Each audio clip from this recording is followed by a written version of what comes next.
Hi everyone, my name is Jane. Welcome to my channel. This is Loopy Mabel's Closet, and today's vlog is all about this dress that I'm wearing. In fact, I think it's the prettiest dress I've ever made.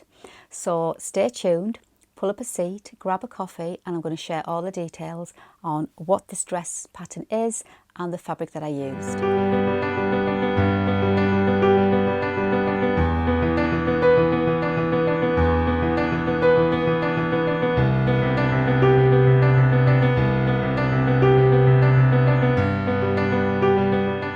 Hi, welcome back. If you just found me, found my little corner of the world, hello, and don't forget to subscribe if you want to follow along with all my sewing projects.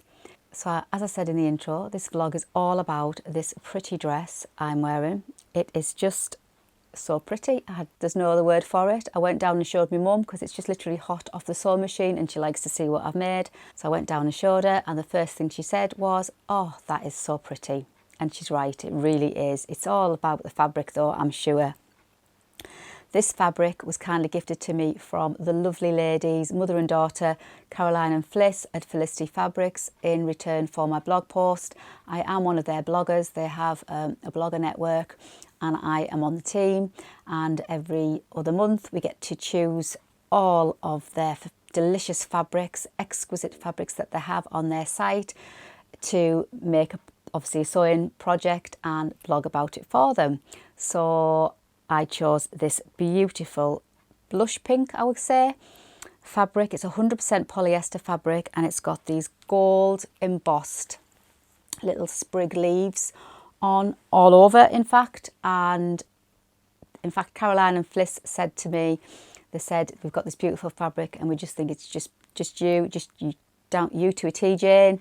What do you think? Would you like to work with it?" And when they showed me, I just went yes. I had to wait for it to come back into stock, and they sent me it and the pattern. So the pattern I used was the Megan Nielsen Sudley. Now I've got the envelope here. So if you've never heard of the Sudley, it's a dress and a blouse. So you get quite a lot for your money if you purchase this pattern. Obviously this is the paper pattern, and it's got a few variations. You've got long sleeve, you've got the short sleeve, you've got a longer style blouse with a Peter Pan collar, a shorter style blouse, and you've also got the dress option, which is what I'm wearing. And I'll pop some pictures up of me wearing it in the garden, and I'll stand up and show you the fabric a little bit closer up in a moment too. And the beauty of this pattern, I've just looked at the picture and will look very similar. I've just noticed that. Very, very similar in fabric. But as I was saying, the beauty of this pattern as well is not only do you get quite a few options, but you can wear it either this way or you can reverse it and wear the neck detailing at the back, which is quite a good idea. I like a pattern that you get a few options with, because obviously you're going to get good value for your money, and you're not just getting the one, the one design. You can mix and match, and you can really have a go at maybe doing a bit of pattern hacking too. So I really do like that idea. And this is the first time I've done a Megan Nielsen pattern, and I was quite impressed. Now, its skill level, it's got 3 dots on the bottom of the pattern. But I don't think it's 3 dots. I would have said maybe 1 or 2. If you're a beginner, or maybe just coming back to dressmaking, you're a little bit rusty and you're a little bit like your confidence is a little bit, and your confidence isn't as good as you'd like it to be, then I would say this is definitely one to have a go at. There's nothing technical or challenging about it at all. I would say maybe if you're doing the Peter Pan collar, maybe you just take your time and just make sure you're accurate, getting your collar turned through and nice and even, and obviously get it, centered onto the blouse or the dress that you're adding it to. But I would say that's the only technical thing. I went for the dress with the tie detail, and I would say the only technical thing in my option was the keyhole neckline. You just have to add some bias binding, so you can make your own bias binding with the fabric of your choice, or you can use ready bought bias binding. The options either way, and you just got to add the bias to the keyhole section and obviously around the neck, and all you got to do is just make sure you stitch it nice and neatly. And I think that's the only technical part really in this option. The only slight criticism I would have, which is really slight, is that I think the ties are quite long, a little bit too long. So if I made it again, I would probably chop a few inches off the length of the tie, and maybe that's, and also turning it through. I've got one of those turners, you know, that you turn your fabric through, and a little bit fiddly because it's a tiny little thin tie, but nothing, it's not technical, it's just a little bit fiddly. So yeah, I would probably shorten them for next time. But I definitely would have a go at making the blouse as well, and I think maybe the short sleeve version would be quite nice, because then you could layer it in the autumn and the winter, layer it over a long sleeve tee, and also you could layer it under some dungarees, or you could wear it under a pinafore. So I quite like all those options there. So I'll show you my version. Stand up quickly,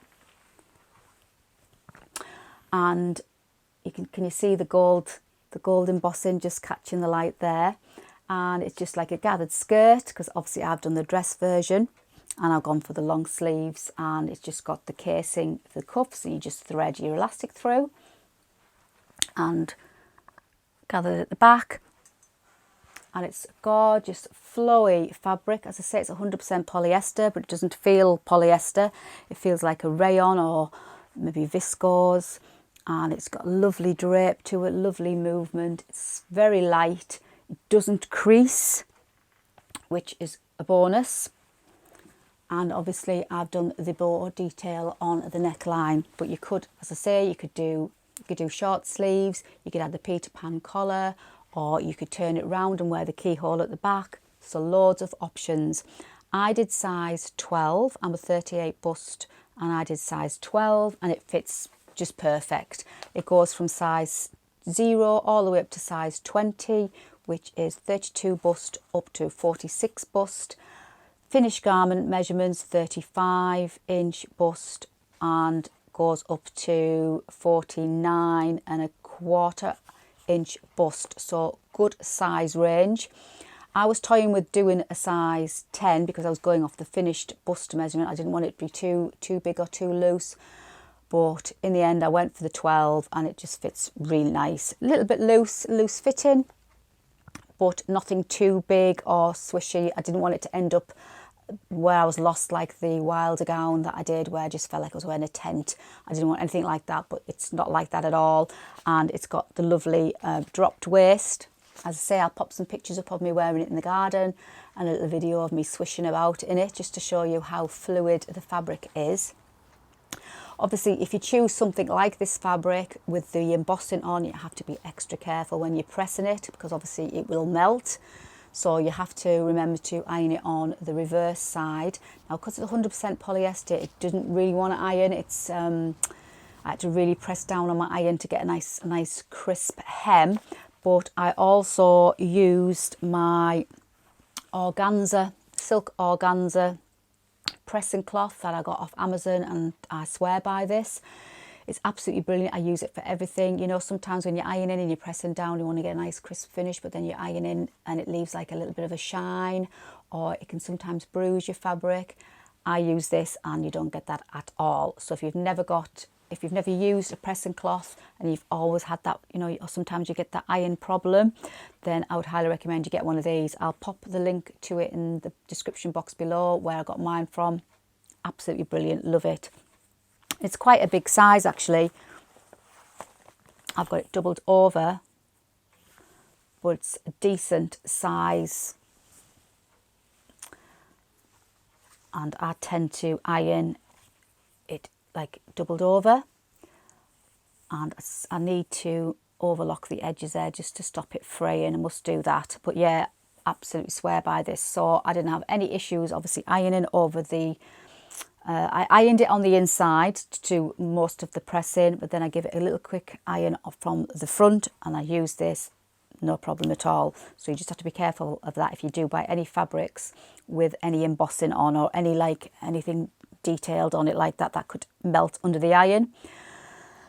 But yeah, great. So I made it in just say about 3.5 hours on and off. Nothing technical at all, and the beauty about it is because you can wear it this way, or you can wear it with a keyhole at the back.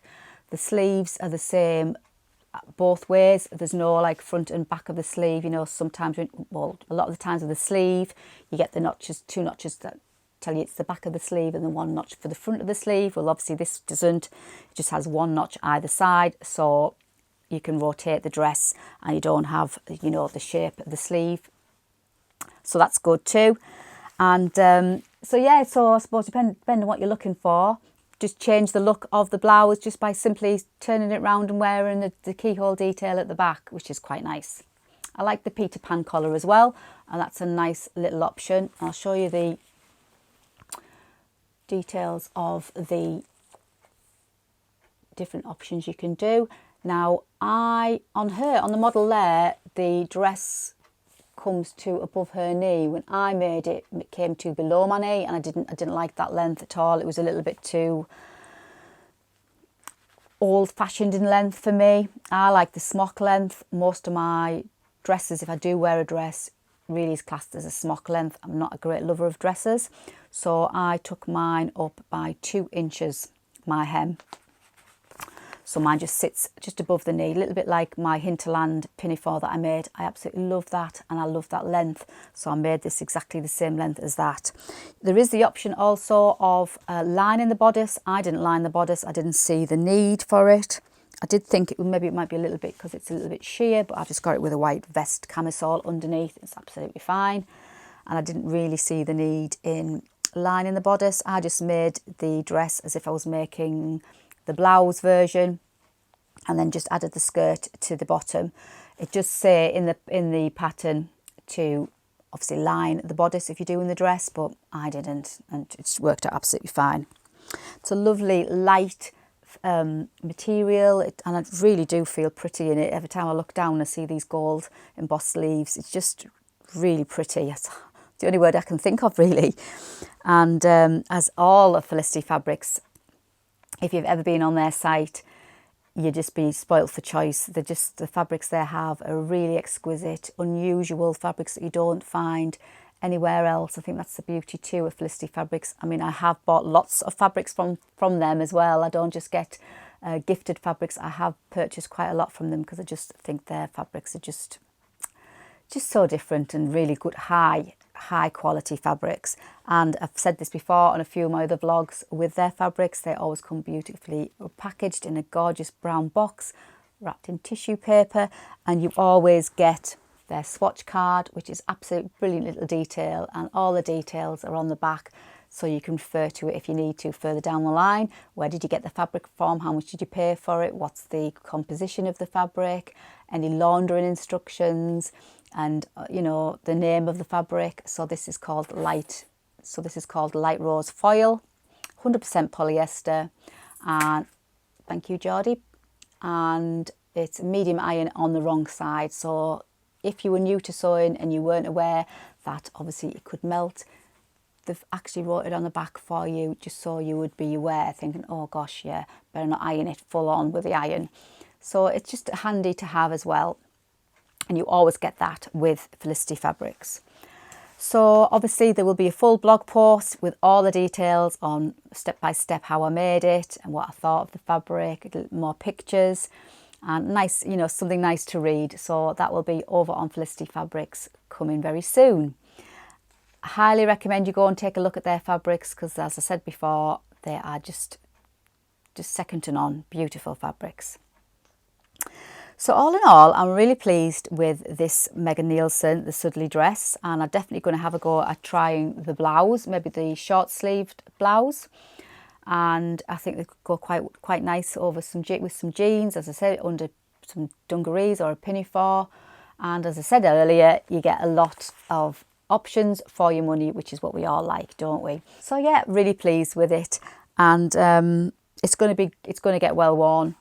Definitely, it's nice and light, but I can layer it. As I say, I could layer it and put a long sleeve top underneath if I wanted to, or if I wanted to wear it in the autumn, winter, nice cardigan and a nice crochet shawl would be nice as well, just for the autumn months. But yeah, so that is the Megan Nielsen Sudley dress stroke top, and this pattern you can also get over on Felicity Fabrics. They have some nice selection of patterns, and also haberdashery that do lovely buttons and what have you. So I would highly recommend you take a look. I'll pop the details and add their link in the box below as well. And I'll also add the details if you fancy getting yourself a nice pressing cloth. Highly recommend that.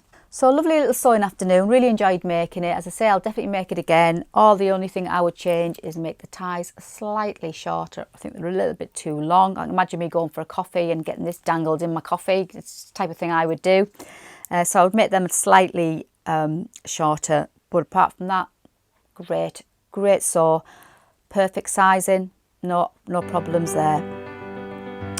So hope you enjoyed today's vlog. I hope I've enlightened you into this fairly new pattern.